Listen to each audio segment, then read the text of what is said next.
My name is Jack Miller, and this is not some Hollywood fairy tale. It's the kind of story men like us, hardworking, 30 to 60, who've given everything for love, hope we'll never have to live through. But I did. My wife Emily cheated on me. Not with a stranger, not with some random guy she met at a bar, but with the man her own mother handpicked for her at a charity gala in Dallas. And if that wasn't enough, she got pregnant, and then begged me to be the father. For 4 years, I thought I knew what love meant. I built a life with her, stood by her side, worked my hands to the bone to provide. But that night at Ruth's Chris Steakhouse, I dropped the truth on her family so hard, the entire table froze. This isn't about revenge, it's about reality. And if you've ever wondered how far betrayal can go, listen closely. This is my story. People talk about love like it's something out of a Hollywood movie. Grand gestures, expensive rings, private jets, and perfect sunsets. That's not love. That's advertising. Real love, the kind I believed in, doesn't need a script or a soundtrack. It shows up in the quiet moments no one else sees. Real love is standing in line at Walgreens at 2 a.m. because she's sick and only ginger ale will settle her stomach. Real love is remembering she hates cilantro and telling the waiter every single time, "No cilantro, please," even when he rolls his eyes. Real love is driving 3 hours through Texas traffic just because she once mentioned craving a cupcake from a bakery across town. It's not glamorous, it's not flashy, but it's steady, it's dependable, and it's the kind of love I thought would last forever.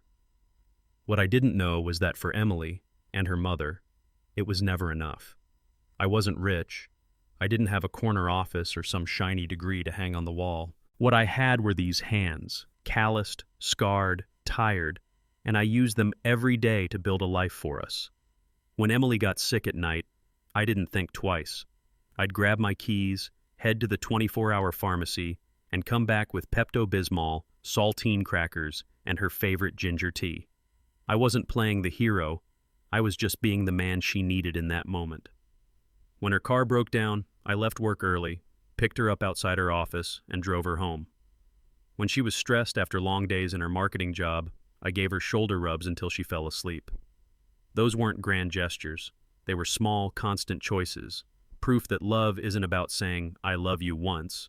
It's about proving it every damn day. But in Emily's world, those small things were never enough. One time, Emily casually mentioned missing those fancy cupcakes from a boutique bakery in Austin. She didn't even ask me to get them. It was just an offhand comment, something she probably forgot the moment it left her lips. But I didn't forget. A week later, I drove 3 hours through Texas traffic, burned half a tank of gas, and came back with a white box tied in ribbon, filled with those overpriced cupcakes. Her eyes lit up when I handed them to her, like I'd just brought back a treasure chest. And in that moment, every mile was worth it. That's what love was to me, remembering the small things, the throwaway details, the quiet hints that no one else would notice.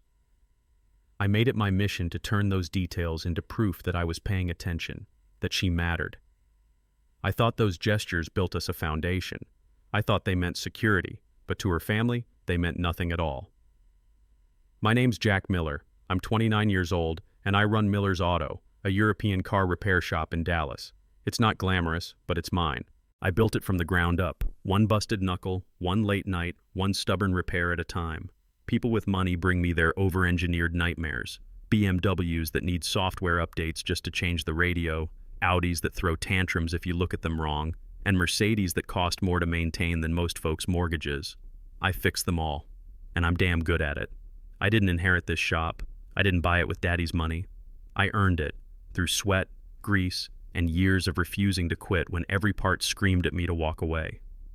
That's who I am, not a trust fund baby, not a corporate suit, but a man who works with his hands and keeps his word. I thought that was enough for Emily. For her mother, it was never even close. Dallas is full of people who like to show off. Big houses in Highland Park, designer clothes, and cars that cost more than some folks' entire yearly salary. That's where I come in. At Miller's Auto, I'm the guy they call when their status symbols break down. A hedge fund manager's BMW that refuses to start, a lawyer's Audi flashing a dozen warning lights, or a surgeon's Mercedes whining like a spoiled kid. Most shops turn their noses up at these jobs. Too complicated. Too risky. Not me. I take pride in digging into those machines, diagnosing what others can't, and sending them back onto the road better than new. Every bolt tightened, every code reset, every job done right. The irony? Those same rich folks trusted me with their cars, but Emily's mother never trusted me with her daughter. To her, greasy hands meant small dreams. She saw me as a mechanic, nothing more, while I was building an empire one repair at a time. Her name was Emily Carter, and for 4 years she was my whole world. She wasn't just beautiful, though she was, with blonde hair that caught the Texas sun and green eyes sharp enough to stop me mid-sentence. It was her laugh that did me in, though. Light, airy, the kind that filled a room and made you forget whatever had been weighing you down. Emily worked in marketing, always polished, always put together, the kind of woman who could walk into a boardroom and hold her own. But when it was just us, curled up on the couch watching some awful rom-com, I saw a softer side. She'd tuck her feet under my leg, steal my fries without asking, and grin like she owned me. And truth is, she did. For 4 years, every decision I made had her at the center. I thought I'd found forever. What I didn't realize was that forever meant something very different to Emily and to her family. I still remember our first dates like snapshots burned into my mind. The late-night drives around Dallas with the windows down, her hair flying wild in the wind while she sang off-key to country songs on the radio. The way she'd laugh at herself when she missed half the lyrics, then nudge me to join in. We spent hours wandering through farmers markets on Saturdays, her tasting every sample like it was a 5-star meal, me just happy to carry the bags. I remember her face the first time I surprised her with takeout from that little Italian place she loved. Overpriced pasta, bad service, but worth every penny just to see her smile. Those early days were full of simple magic. Nothing dramatic, nothing complicated. Just two people in love, discovering each other, building routines that felt like the start of forever. Back then, I believed every laugh, every kiss, every small moment was proof we were unshakable. I couldn't have been more wrong. Every Friday, without fail, I stopped at Main Street Florist on my way home. It didn't matter if I was dead tired from a 12-hour shift under the hood of a Mercedes, or if the Texas heat had me drenched in sweat. Friday meant flowers. Emily loved white roses mixed with baby's breath. At first, I'd pick them out myself, fumbling with arrangements. But after a while, Mrs. Turner, the sweet old woman who ran the shop, started setting them aside for me. She'd smile when I walked in, already holding the bouquet, like she knew my routine better than I did. I'd bring them home, and Emily's face would light up like it was the first time, every time. She'd laugh, kiss me on the cheek, and put them in that same glass vase on the kitchen counter. To me, those flowers weren't just roses, they were promises. I thought traditions like that built a future. To her family, they were just cheap gestures from a man who'd never measure up. Back then, I truly believed what we had was unbreakable. Every smile, every Friday bouquet, every small sacrifice stacked up in my mind like bricks in a house we were building together. I wasn't just dating Emily. I was planning a future with her. I saw us in a little house outside Dallas, kids running in the yard, Sunday mornings with coffee and the paper, her laugh echoing through the rooms we'd fill with memories. I believed that kind of love, the steady, everyday kind, was stronger than money, stronger than status, stronger than anything her family could throw at us. I thought patience and devotion would outlast doubt, that one day her mother would look at me and finally see what Emily saw, a man who loved her without condition. I built my life around that belief. I bet everything I had on it. And that blind faith, believing love was eternal, was the very thing that set me up for heartbreak. Then there was Linda Carter, Emily's mother. If Dallas had a queen of appearances, it was her. Always dressed like she was headed to a country club luncheon, pearls around her neck, hair salon perfect every day of the week. She carried herself like the world was her stage, and the rest of us were just background actors. Linda wasn't interested in love stories or hard work. She was obsessed with status. To her, success was measured in stock portfolios, square footage, and the badge on the hood of your car. If you didn't belong to her world of charity galas and gated communities, you weren't worth her daughter's time. From the very first dinner I shared at their house, I felt it. That silent judgment, like she was scanning me head to toe, tallying up all the ways I didn't belong. I thought maybe, eventually, she'd soften. That if I proved myself enough, she'd see I was worthy of Emily. But Linda Carter wasn't a woman who softened. Family dinners at the Carter's house always felt less like a meal and more like a courtroom. The chandelier light, the polished silverware, the perfectly plated salmon, it was all theater. And I was always on trial. Linda had a way of making her insults sound like friendly advice. One night she leaned across the table with that plastic smile of hers and said, "Jack, dear, you might want to wash your hands more thoroughly. There's still a little grease under your nails." I'd been working all day at the shop. Of course there was grease. To me, those stains were proof of honest work. To her, they were a disease she might catch if I touched the china. Emily would squeeze my hand under the table, giving me that apologetic look that said, "Ignore her, she doesn't mean it." But she did mean it. Every word, and every bite of food felt like swallowing another reminder. In Linda's eyes, I'd never be clean enough for her daughter. If my hands were never good enough for Linda, neither was my truck. I drove a Ford F-150, nothing fancy, but reliable as hell. That truck hauled engines, lumber, groceries, you name it. It was my workhorse, my pride, and in Texas, an F-150 is about as American as it gets. But to Linda, it was just another sign that I didn't measure up. At one dinner, she glanced out the window, her eyes narrowing at my truck parked in their pristine driveway. Then, with that same syrupy tone she always used, she said, "Don't you think it's time for something more professional, Jack?" Her gaze slid deliberately to the curb, where Bradley Prescott's gleaming BMW sat like a trophy. The implication was clear. Real men drove imports with leather seats and chrome badges. My F-150 was just another mark against me. I smiled and let it pass, but inside her words burned. To me, that truck represented freedom. To her, it represented failure. It didn't take long before Linda started dropping Bradley Prescott's name into every conversation like it was seasoning she couldn't resist. Bradley was the golden boy of Houston real estate. 34, perfect teeth, a trust fund cushioned under his self-made empire. He drove a Bentley, lived in a penthouse with floor-to-ceiling windows, and wore suits that probably cost more than my monthly payroll. To Linda, Bradley wasn't just impressive. He was the standard. At dinner, she'd casually say, "Bradley just acquired another property downtown," or, "Did you know Bradley speaks 3 languages?" Her smile would linger on Emily as if she was planting seeds in her daughter's mind. And then came the direct comparisons.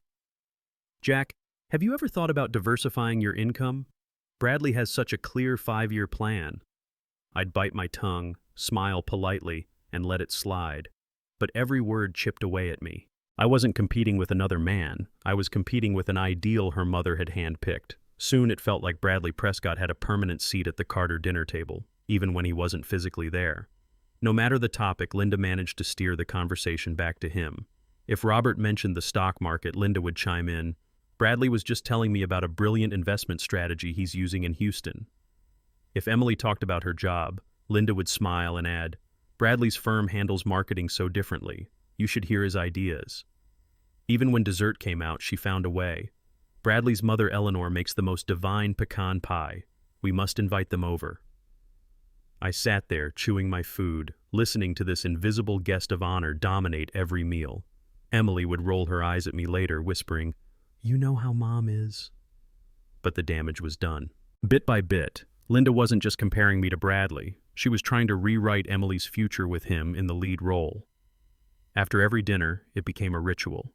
We'd get into my truck, Emily would grab my hand, and before I even started the engine, she'd sigh, "I'm sorry. You know how Mom is." Her words were soft, her fingers warm against mine, but they weren't enough. Because what she never did, what I needed her to do, was speak up in the moment. Not once did Emily turn to her mother at that glossy dinner table and say, "Stop, respect the man I love." Instead, she'd squeeze my hand under the table, shoot me those guilty looks, and let Linda's comments stand. To her, that was easier, keeping the peace, smoothing things over once the damage was already done. I told myself it was because she loved her family too much to fight them, that she was caught in the middle. that patience on my part would prove my worth. But the truth? Her silence said more than her apologies ever could. So I bit my tongue. I smiled through the insults, swallowed the bitterness, and told myself patience would win in the end. I'd seen stubborn engines give way after hours of careful work. Surely a woman like Linda Carter could soften if I just kept showing up, proving myself day after day. I thought consistency would matter, that every bouquet of Friday flowers, every late-night pharmacy run, every mile I drove for Emily would eventually outweigh the dirt under my fingernails or the Ford parked in their driveway. I believed that if I showed Linda the man her daughter already saw, the one who loved her with everything he had, she'd have no choice but to come around. In my mind, love wasn't just about passion, it was about persistence. And persistence always paid off. At least that's what I told myself. What I didn't realize was that my silence wasn't noble. It was teaching her I'd accept anything, no matter how deep the cut. I carried this idea in my chest like a shield. Love conquers all. It sounded noble, almost romantic, and I clung to it whenever Linda's words cut deeper than I let on. When she dismissed my work as blue collar, I told myself love would prove her wrong. When she gushed over Bradley Prescott's latest business deal, I thought love would tip the scales back in my favor. Love was supposed to be stronger than money, stronger than pride, stronger than a mother's ambition. I believed that if I just kept loving Emily with everything I had, the world, her mother included, would have to bend. That patience, devotion, and sacrifice would win over judgment and disdain. I wore that belief like armor, but it wasn't armor at all. It was glass. And every time Linda pushed Bradley into the conversation, every time Emily stayed silent, another crack appeared. But I couldn't see it yet. I was too busy telling myself love would fix everything. It took me longer than I'd like to admit, but eventually the truth sank in. My patience wasn't winning Linda over. It was feeding the fire. Every time I sat there quietly while she praised Bradley, I was teaching her it was safe to humiliate me. Every time I forced a smile when she mocked my work or my truck, I was telling her my pride was expendable. I thought I was showing strength, proving I could endure anything for Emily's sake. But what I was really proving was that I could be walked on. And Linda took full advantage. Her comments grew sharper, her comparisons bolder. What started as subtle digs turned into open jabs, delivered with that smile that never reached her eyes. I told myself it was temporary, that love required endurance. But deep down, a knot was forming in my gut, whispering what I didn't want to admit. I wasn't earning her respect. I was surrendering it. Through it all, the part that cut deepest wasn't Linda's insults. It was Emily's silence. She never once stood up for me. Not when her mother made cracks about my education, not when she ridiculed my truck, not when she practically paraded Bradley's resume at the dinner table. Emily would reach for my hand under the table, squeeze it like a secret apology, her eyes saying, "Please, just let it go." Later, in private, she'd whisper, "You know how Mom is. She just wants what's best for me." But what about what was best for us? What about protecting the man she claimed to love? A simple, "Mom, that's enough," could have changed everything. But the words never came. Instead, Emily chose peace at the table and guilt in the car ride home. And in that choice, she showed me the truth I didn't want to face. When it came to choosing between keeping her mother happy and defending me, I never stood a chance. It started small, little coincidences that didn't feel like coincidences at all. Emily and I would grab lunch downtown, and there he was, Bradley Prescott, strolling past the cafe like he just happened to be in the neighborhood. Saturday mornings at the farmer's market, Bradley would show up by the fresh produce, smiling that polished smile, shaking hands like a politician. Even at Emily's work events, places I knew he had no reason to be, somehow he'd drop by. At first I tried to laugh it off. Dallas is a big city, sure, but maybe the circles overlap, maybe it's just chance. But when the same man shows up 3 times in 1 week, in places he shouldn't even know we'd be, it stops being chance. Linda, of course, acted like it was the most delightful surprise every time. "Oh, Bradley, what are the odds?" she'd gush, as if the whole thing wasn't scripted. Meanwhile, I sat there realizing the game wasn't subtle anymore. Sunday brunch used to be our thing. Emily and I would pick a spot, sometimes a greasy spoon diner, sometimes a trendy cafe, and spend the late morning together, just us. It was one of the few times in the week where I felt like the world slowed down. But soon, even that got hijacked. One Sunday, Linda suggested we all go out together. By all, she meant me, Emily, her, and of course, Bradley. Suddenly, my quiet mornings turned into staged performances. Linda would make sure Bradley sat across from Emily, lining them up like actors she was directing in some twisted play. Bradley would talk about million-dollar deals between bites of Eggs Benedict, and Linda would nod proudly, hanging on every word. Emily would laugh a little too hard at his stories, ask a few too many questions, and I'd be left stirring my coffee, wondering when brunch stopped being about us. It wasn't brunch anymore, it was recruitment.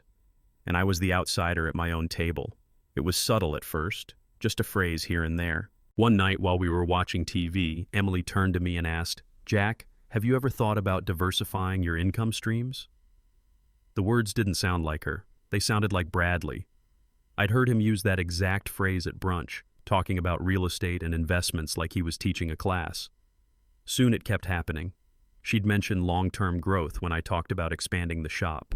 She'd ask about my 5-year plan, like she was reading from his playbook. These weren't Emily's thoughts. They were echoes. I wanted to shake her, make her see it. This wasn't her voice, it was his. But instead, I smiled tightly and said I was focused on fixing cars and keeping my business strong. Inside, though, I felt it, the ground shifting. I wasn't just losing Emily's attention, I was losing her mind to someone else's words. One evening, after yet another coincidental dinner where Bradley just happened to show up, I couldn't hold it in anymore. We were back at Emily's apartment, her heels kicked off by the couch, and I said it straight. "Emily, your mom is setting you up. This isn't friendship, it's matchmaking. Bradley doesn't just appear out of thin air, she's orchestrating this." Emily froze, then gave me that patient, condescending look like I was overreacting. "Jack, you're being paranoid. Mom just likes having friends. Bradley's dating someone anyway." 2 weeks later, conveniently, Bradley was taking a break to focus on his career, and suddenly he was freer than ever to keep popping up in our lives. I pressed again. "This isn't coincidence, Emily. It's a plan." She sighed, like I was exhausting her. "Why can't you just be confident enough not to feel threatened?" That line hit harder than any insult Linda ever threw at me. She didn't see the setup. She saw me as insecure. I'll never forget the way she said it, her voice calm but sharp enough to cut. "If you were confident in us, you wouldn't feel threatened." Just like that, the whole conversation turned. Suddenly, it wasn't about her mother pushing Bradley into our lives. It wasn't about the carefully staged coincidences or the way she echoed his words. No, now it was about my supposed insecurity. I sat there stunned, wondering how pointing out the obvious had somehow made me the villain. I wasn't jealous of Bradley, I was furious at the manipulation happening right in front of us. But Emily's logic was airtight in her own mind. If I had a problem, it must mean I wasn't strong enough to handle our relationship. And for a moment, I almost believed her. I started questioning myself, wondering if maybe I was being too possessive, too suspicious. But deep down, I knew better. I wasn't paranoid. I was being replaced. One Sunday brunch at a time. That's the cruel thing about gaslighting. You start to doubt what you know in your gut. After Emily threw that line at me, I caught myself lying awake at night, staring at the ceiling, asking questions I'd never asked before. Am I being insecure? Am I imagining things? Maybe Bradley really is just friendly. Maybe Linda truly just wants more people around. I replayed every coincidence in my head, trying to convince myself it was random. I tried to ignore the way Emily's eyes lit up when Bradley talked about his latest deal, or how she leaned in a little too closely when he spoke. I told myself I was reading into things, projecting fears that weren't there. But deep down, the knot in my stomach kept tightening. I knew what I saw, what I felt. Still, instead of trusting my instincts, I silenced them. I started questioning me, while Bradley kept showing up, smiling like he'd already won. The breaking point came with the Houston Children's Hospital Charity Gala. It was Linda's crown jewel, black ties, crystal chandeliers, the whole Dallas-Houston social ladder in one ballroom. She'd been talking about it for weeks, bragging about the table she bought, dropping hints about all the important people Emily and I would meet. But life doesn't stop for galas. My brother Ryan had hit rock bottom with his gambling problem. Not the kind you shake off. This was dangerous. He owed money to men who didn't send polite reminders. They sent broken kneecaps. He called me at 2 in the morning, voice shaking, begging for help. I couldn't ignore that. Family comes first. So instead of tuxedos and champagne, I was driving Ryan to the airport, getting him out of Texas before his debt collectors caught up. I told Emily I couldn't make the gala. Her face fell, and all I could think was, she wasn't worried about my brother's life. She was worried about disappointing her mother. When I told Emily I couldn't go, she hesitated, calculating like she always did when her mother's approval was on the line. Then she nodded. Okay, I'll go with my parents, but you owe me for this. So Friday night, while I was sitting in a terminal at DFW making sure Ryan got safely onto his one-way flight out of Texas, Emily was slipping into a black dress and stepping into Linda's world without me. She sent me pictures, her with her parents under the chandeliers, her holding a champagne flute, that bright camera-ready smile plastered on her face. But behind it, I noticed something missing. Her eyes didn't look alive. They looked like performance. The last text came at 11:30 p.m. Having fun. Miss you. See you tomorrow. 3 exclamation points. Emily never used exclamation points. That text felt like overcompensation, a cover.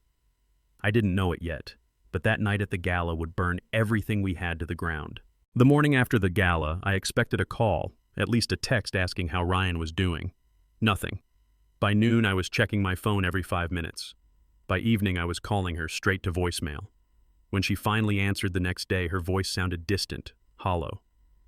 Hey, sorry I didn't call back. I've just been sick. Must have been the food. Food poisoning. From a charity gala serving 5-star catering. I didn't buy it, but I played along. Want me to come over? I asked. No, I don't want you catching it too. Rain check. Rain check. Emily had never asked me for a rain check, not once in 4 years. She used to beg me to come over when she had nothing worse than a hangover. That week, she became a ghost of herself. Short phone calls, rushed dinners, a guilty energy that hung around her like smoke. Something happened that night, and I knew exactly who was at the center of it. The distance only grew.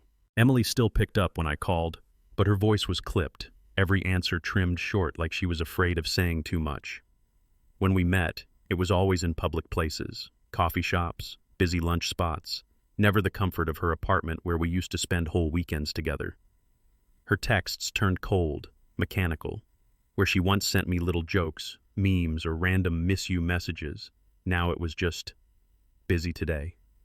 Not feeling well. Talk later. She claimed she was sick, headaches, nausea, probably a stomach bug. But the excuses stacked up like bad poker hands, each one weaker than the last. And every time her phone buzzed, she'd tense up, turn it face down, then force a smile like nothing happened. I wasn't blind. I knew when someone was hiding something. And as much as I didn't want to believe it, my gut told me the truth. The gala hadn't made her sick. It had poisoned what we had. It happened on a Tuesday evening. I was elbow deep in the engine of a BMW, grease on my hands, sweat dripping down my back when Emily walked into the shop unannounced. She never came by without a call. That alone set alarms off in my head. She stood there by the toolbox, fidgeting, pale, eyes darting everywhere but at me. Finally, she blurted it out.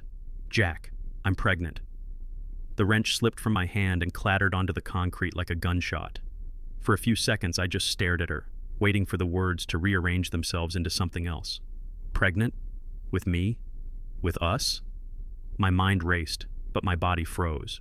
4 years together, careful, cautious, and now, suddenly, this? She rushed into explanations.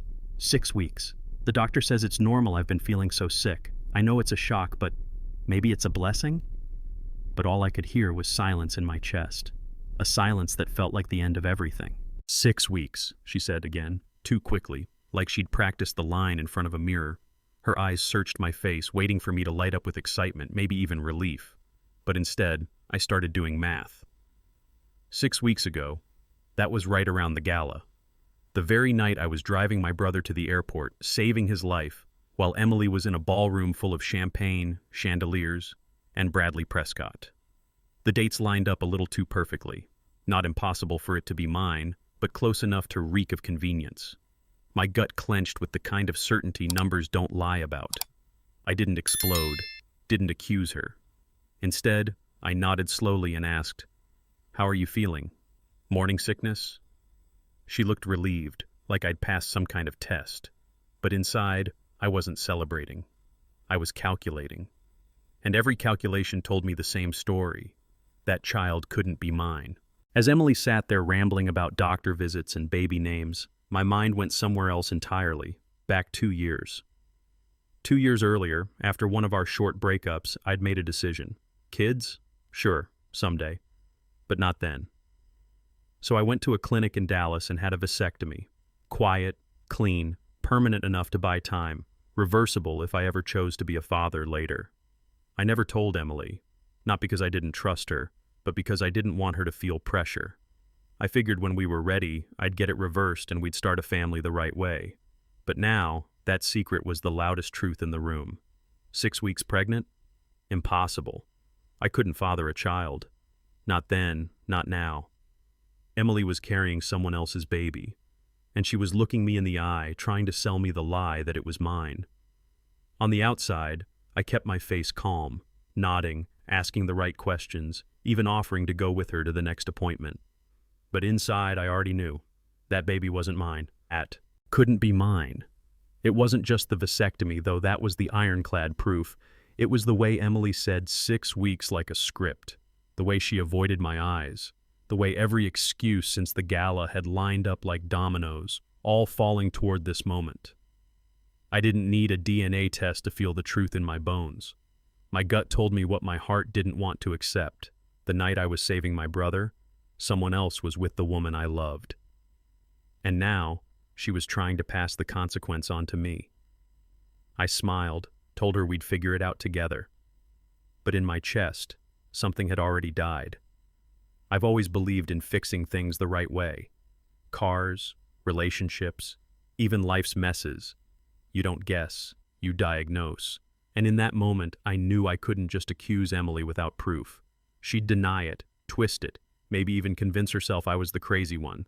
So I made a decision. I was going to get evidence. Cold, hard, undeniable proof. I started small, watching the little details I'd ignored before. The way she clutched her phone, how she angled the screen away from me, how her fingers flew when she thought I wasn't looking. Every buzz made her tense like she was hiding a bomb in her pocket.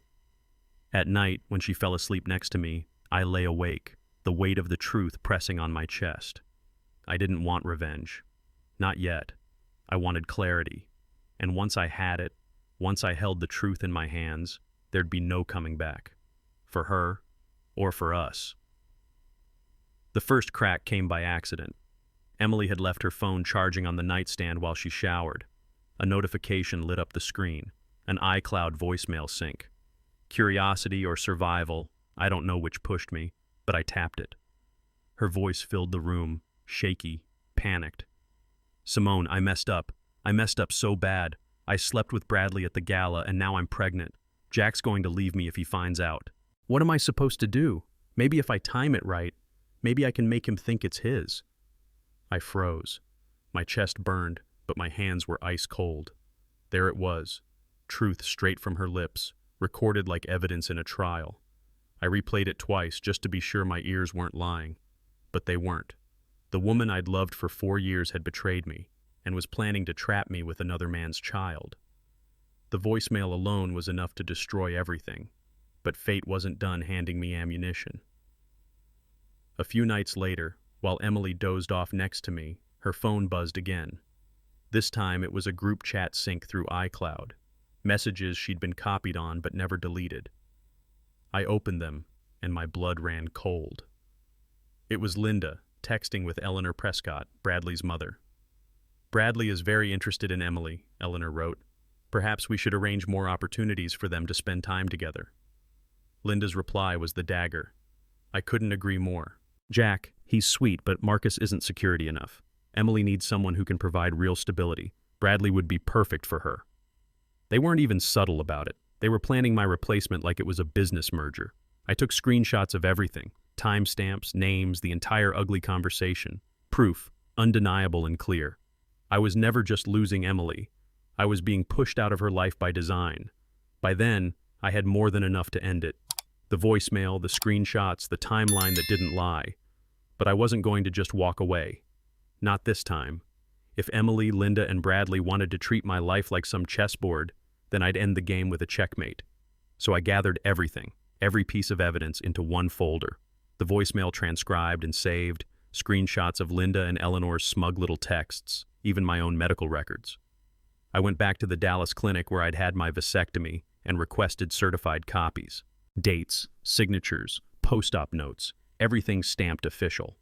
The kind of proof no one could argue against. Then I organized it all, digital and paper, like I was prepping for trial. Because in a way I was. I wasn't just going to confront Emily.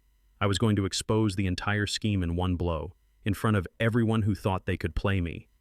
And I knew exactly where I'd do it. If they wanted a performance, I'd give them one. But it wouldn't be the kind Linda Carter had scripted. I called Harold, Emily's dad, the only sane voice in that family, and told him I wanted to treat everyone to dinner. To celebrate the pregnancy properly, I said.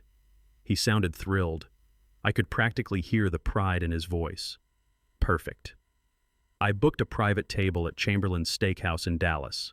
White tablecloths, aged bourbon, the kind of place Linda loved because it screamed wealth and status. I wanted her comfortable, unguarded, convinced she was winning. Meanwhile, I packed my arsenal. The Bluetooth speaker loaded with Emily's voicemail, the printed screenshots of Linda and Eleanor's scheming, and the certified vasectomy records tucked neatly in my jacket. I wasn't coming for an argument. I was coming for a demolition. One clean strike that would topple their whole house of lies in front of the very family they'd tried to impress. This dinner would be the end game. Before anything else, I needed Robert on board. He'd always been the opposite of Linda. Quiet, hardworking, a man who understood sweat on your hands meant pride, not shame. If anyone deserved to know the truth, it was him. So I picked up the phone. "Robert, I want to do something special," I told him. "A family dinner at Chamberlain's. Celebrate the pregnancy right, make it official. My treat." There was a pause, then warmth in his voice. "That's a fine idea, Jack. I know Linda will love it. She's been waiting for a moment like this." Yeah, I bet she had. Robert promised to gather the family, Emily, Linda, her sister, even a couple of cousins. Exactly the audience I wanted. When I hung up, I sat back and exhaled. The trap was set. Robert thought he was arranging a celebration. What I was really arranging was the night their illusions shattered, and none of them saw it coming. The night of the dinner, I treated it like a trial, because in a way it was. My evidence was ready, my witnesses gathered, and the verdict already sealed. All that was left was the performance. I shaved close, got a fresh haircut, and put on the charcoal gray suit Emily had once picked out for me. The same one she said made me look like I belonged in boardrooms instead of under car hoods. I polished my boots until they shone, not flashy, just sharp, clean, controlled. When I looked in the mirror, I didn't see a mechanic. I saw a man walking into battle with the truth as his weapon. Calm, steady, unshakable. I slipped the Bluetooth speaker into my pocket, slid the folder of documents under my arm, and walked out the door. By the time I pulled up to Chamberlain's, I wasn't nervous. I wasn't angry. I was ready. Tonight, the masks would come off. When I walked into Chamberlain's, the whole Carter family was already seated. Robert gave me a firm handshake, warm and steady. Emily's cousins smiled politely. But Linda? She was practically glowing, her pearls catching the light like spotlights. She thought tonight was the night. The way she looked at me, smug, expectant, victorious, it was clear she believed I was about to propose. I could almost hear her rehearsing the story she'd tell her friends, how her daughter finally secured her future with a man she'd molded into shape. Even Emily looked nervous but hopeful, fidgeting with her napkin, stealing glances at me like she was bracing for a ring. The waiter poured wine, small talk floated around the table, and under it all, I could feel the tension, thick and unspoken. They thought I was here to kneel, but I hadn't come with a ring. I'd come with a verdict. At first, the dinner felt almost normal, Steak sizzling, wine flowing, polite laughter bouncing around the table. Robert asked about the shop. Emily's aunt complimented the decor, and for a moment, it almost felt like family. Then, right on cue, Linda leaned in with that polished smile of hers. You know, Bradley just closed on another property in Houston. Prime location, such a brilliant investment. The table stilled. She said his name like she was sprinkling seasoning on the meal, certain everyone would be impressed. Emily's cheeks flushed pink, eyes darting to her plate. I sat back in my chair, watching the performance. This was her end game. Slide Bradley's name in, paint him as the model of stability, and remind the whole family of the life Emily could have had. What Linda didn't know was that her favorite topic had just become my opening act, and I was seconds away from changing the script. Linda was still glowing, swirling her wine as she gushed about Bradley's unmatched potential, when I reached into my jacket. Slowly, deliberately, I pulled out a small black Bluetooth speaker and set it right in the middle of the table, between the breadbasket and Robert's glass of bourbon. The chatter faltered. Emily's fork froze midair. Robert raised an eyebrow. "What's this, Jack?" Linda asked, her voice syrupy sweet, though her eyes narrowed. I smiled politely. "Thought we could use a little ambiance, some music to set the mood." She chuckled, actually chuckled, like I was trying too hard to impress. How thoughtful. I paired my phone, the soft chime confirming the connection. My pulse was steady, my breathing even. This wasn't nerves, it was clarity. I looked around the table, letting the silence stretch, then said evenly, "I made a playlist. Songs that capture exactly how I've been feeling lately." And then, with one tap, Emily's own voice filled the room. Emily's voice burst from the tiny speaker, shaky but crystal clear. "Simone, I messed up. I messed up so bad. I slept with Bradley at the gala, and now I'm pregnant. Jack's going to leave me if he finds out. What am I supposed to do? Maybe if I time it right, maybe I can make him think it's his." The restaurant went silent. You could hear silverware clink against plates 3 tables over. Robert's jaw dropped, his hand tightening around his glass. Emily's aunt gasped, covering her mouth. And Emily, she went pale, eyes wide like she'd been struck. Linda's wineglass froze halfway up, her lips parting but no words coming out. I leaned back, calm as stone, watching them all absorb it. No accusations, no shouting, just Emily's own voice cutting through every lie. The truth was finally on the table, and for the first time in 4 years I felt free. The last word of Emily's voicemail echoed into the hush, and then nothing. Absolute silence.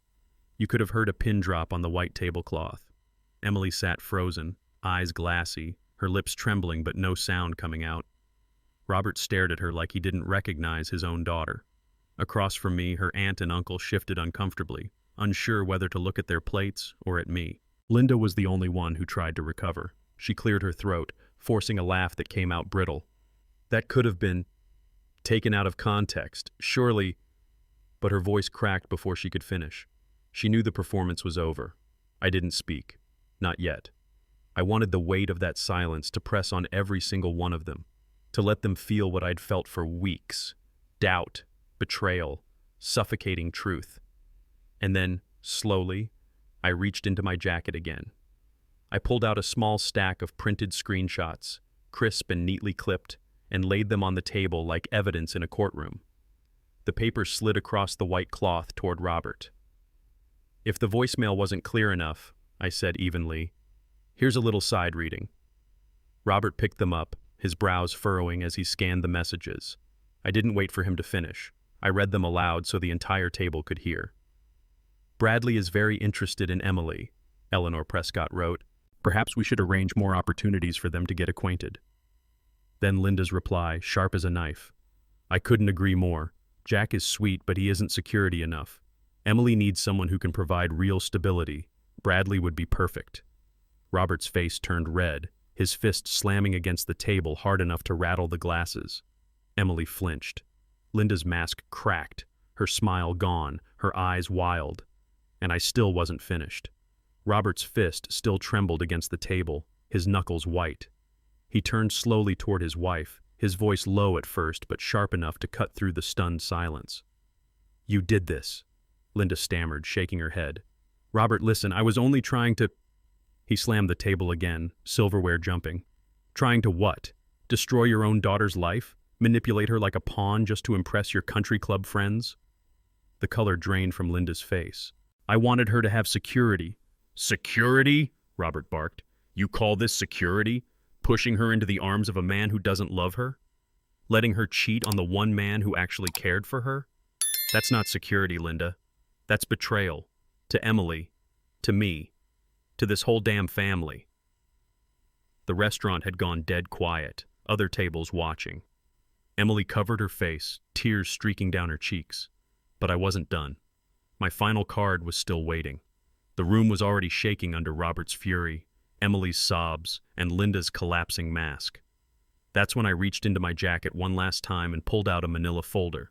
I laid it gently on the table, sliding it next to the untouched breadbasket. Here's the part none of you saw coming, I said, my voice calm, almost steady enough to be cruel. I opened the folder, revealing stamped medical documents. 2 years ago, I had a vasectomy, done at Dallas Medical Center. Certified, confirmed, irreversible unless I chose otherwise. I looked straight at Emily, whose face was now as pale as the tablecloth. So that baby you're carrying? I leaned back, my voice cutting through the air like a verdict. It isn't mine. It never could be. Not in this lifetime. The silence that followed was deafening. Shock, disbelief, shame, all crashing over the table in waves. The truth had landed, and it was nuclear.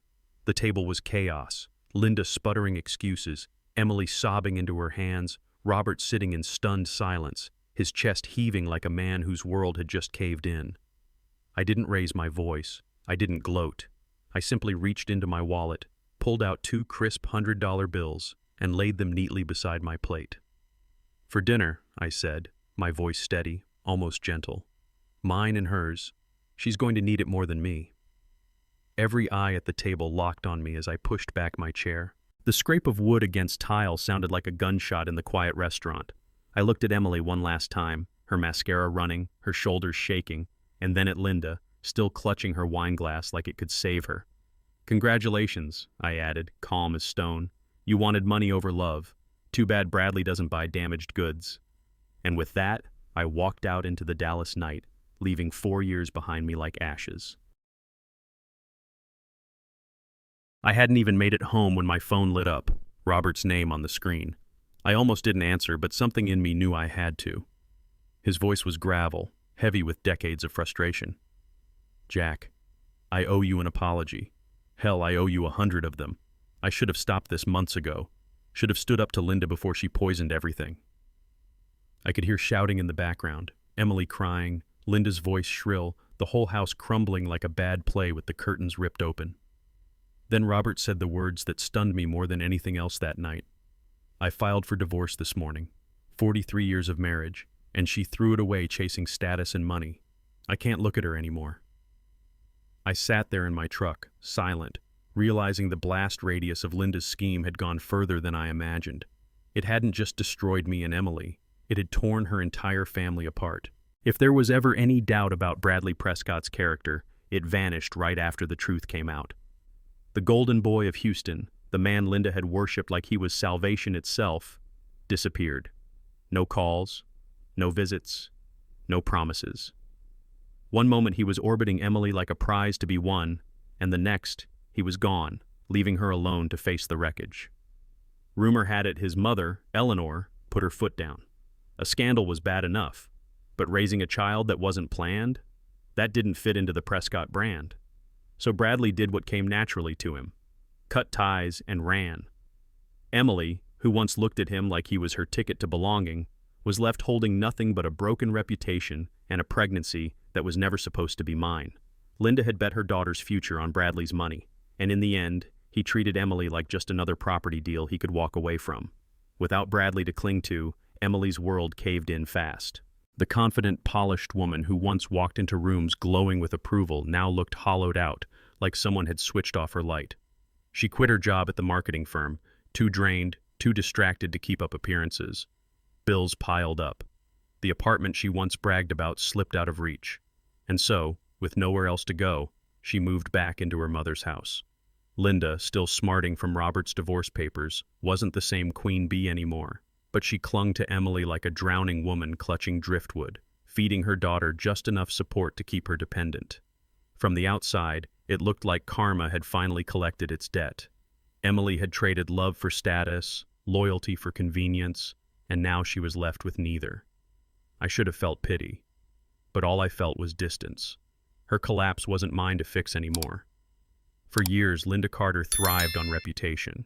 She was the woman with the pearls, the country club luncheons, the carefully curated image of Dallas sophistication. But after that dinner, the story spread faster than wildfire. Whispers started at the clubs, the boutiques, the charity circles she lived for. People didn't just gossip about Emily's scandal. They gossiped about Linda's role in it. How she'd schemed, how she'd pushed her daughter into the arms of Bradley Prescott, only to watch him vanish the second things got messy. The queen bee of Dallas society became a cautionary tale. Invitations dried up. Smiles turned sharp. Even her closest friends kept their distance, not wanting to be tainted by her disaster. Robert's divorce filing sealed her fate. The woman who once boasted about security now faced the world with nothing but a crumbling reputation and a daughter whose life she'd shattered. And the worst part? Everyone knew it was Linda's own doing. Leaving that steakhouse felt like walking out of a burning building. Behind me, smoke and chaos. In front of me, cool Dallas night air. For 4 years, I'd lived inside that fire. Constant judgment, Linda's cutting remarks, Emily's silence, the slow suffocation of love poisoned by control. And in one night, I'd ripped the walls down and stepped free. I didn't look back. Not at Emily sobbing, not at Linda crumbling, not at Robert staring at the ruins of his marriage. Their collapse wasn't mine to carry anymore. When the door shut behind me, I took my first deep breath in months. It wasn't joy, not exactly.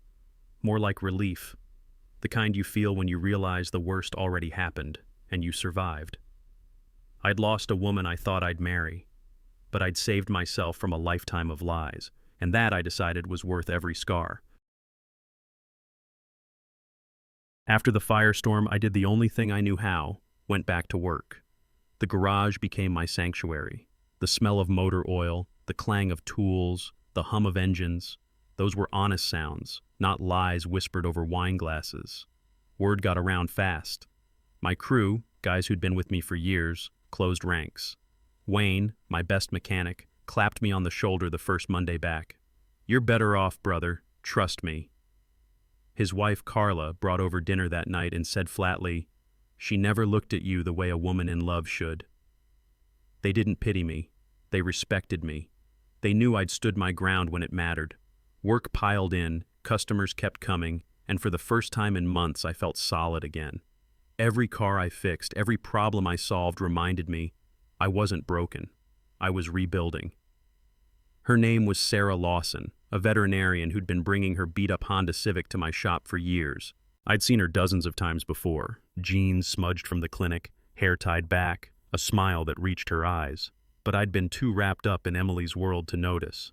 One afternoon, she dropped off her car for a transmission job and stayed to talk while I worked. No pretense, no judgment, just real conversation. She laughed at her own jokes, asked me questions like she genuinely cared about the answers. And when she noticed the grease on my hands, she didn't wrinkle her nose. She grinned and said, "Guess we both save lives in our own way." For the first time in a long time, I felt something simple and pure, peace. With Sarah, there was no performance, no pedestal, no test to pass, just two people who respected the work in each other's hands. And that, I realized, was real love. Being with Sarah taught me something I should have known all along. Love isn't a grand gesture or a flashy ring.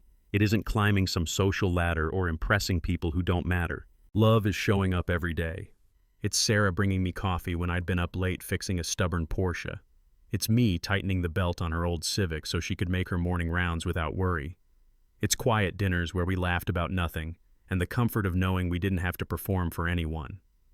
With Emily, love had been conditional, measured, tested, always weighed against someone else's definition of enough. With Sarah, love was steady, honest, no strings, no judgment, just presence. I realized then, the truest kind of love doesn't demand you prove yourself. It simply shows up, every single day, in small ways that add up to forever. It was a gray afternoon when Emily showed up at my shop, 6 months pregnant, eyes red, hair a mess, wearing one of my old hoodies she'd never returned. She stood in the doorway like a ghost of the life I'd left behind. "Jack, please," she whispered, her voice cracked. "Can we just talk? I made a mistake. I still love you. We can fix this. Raise the baby together." I set my wrench down, wiped the grease from my hands, and looked her straight in the eye. "No, Emily. You loved me only when it was easy, when it meant flowers on Fridays and dinners on Main Street. But the moment it got hard, you chose someone else. That's not love." Her lip trembled. She reached out, but I stepped back. "I'm done carrying this. Goodbye, Emily."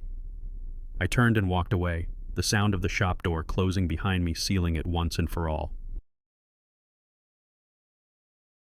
Looking back, I see it clearly now. Real love isn't about status, bank accounts, or the approval of people sitting at country clubs. Real love isn't conditional. It doesn't vanish the moment life gets hard. Emily taught me what love isn't. Sarah showed me what love truly is. Not flashy, not staged, just two people showing up for each other every single day. Money can buy you houses, cars, vacations, even a seat at the fanciest tables in Dallas. But it can't buy loyalty. It can't buy trust. And it damn sure can't buy love. I walked away from betrayal and found peace in honesty. That's the lesson I want you to take from my story. Love with conditions isn't love. It's just a transaction. Real love is unconditional, steady, and true. If you believe real love is built on honesty, comment real love below. Because sometimes the best revenge is simply living well with the right person.